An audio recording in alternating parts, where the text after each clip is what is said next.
Kesabaran maupun keteguhan hatinya patut diteladani.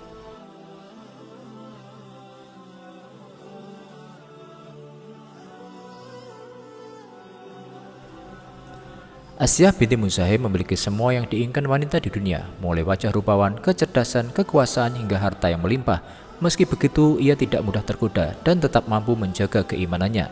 Tidak heran bila Allah membuatkannya rumah di surga. Bahkan Rasulullah SAW bersabda, sebaik-baik wanita di semesta alam itu ada 4, yaitu Asyah binti Muzahim, Maryam binti Imran, Khadijah binti Khuwailid, dan Fatimah binti Muhammad.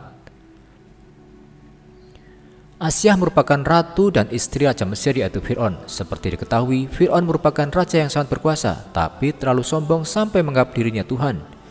Berbeda dari sang suami, Asyah justru terkenal murah hati serta lemah lembut.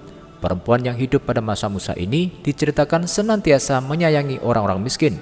Saat Nabi Musa dilahirkan, Raja Fir'aun sudah mengeluarkan perintah supaya setiap bayi laki-laki yang lahir dari Bani Israel harus dibunuh. Sang raja bermimpi akan datang bayi laki-laki dari Bani Israel yang berpotensi mengancam kekuasaannya.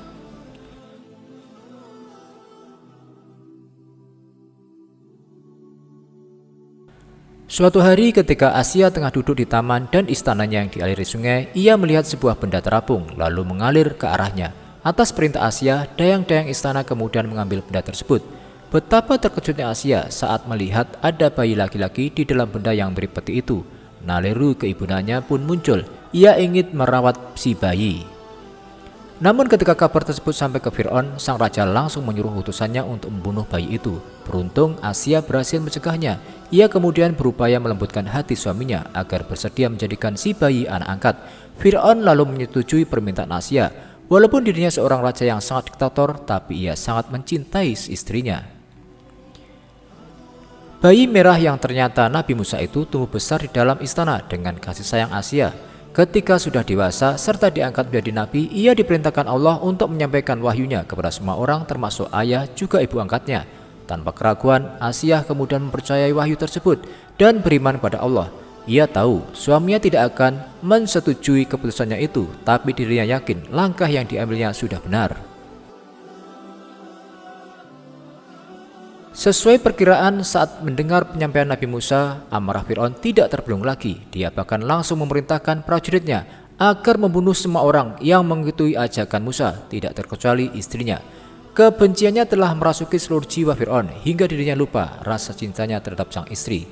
Dia menyuruh para prajuritnya menyeret Asyah ke ruang hukuman, lalu disiksa tanpa ampun, dijempur dan disiksa hebat di panas terik, lalu dilempar batu besar.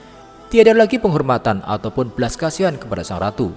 Meski demikian, keyakinan tidak goyah. Segala siksaan yang ditujukan kepadanya justru membuatnya semakin tegar. Dirinya sudah mantap meninggalkan semua kenikmatan dunia dan memilih istiqomah di jalan Allah.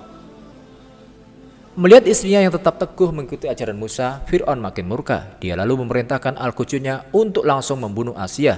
Sungguh besar pengorbanan Asyah dalam mempertahankan keimanannya. Kesabaran maupun keteguhan hatinya patut diteladani. Di dalam surat At-Tahrim ayat 11, Allah ceritakan kisah Asyah.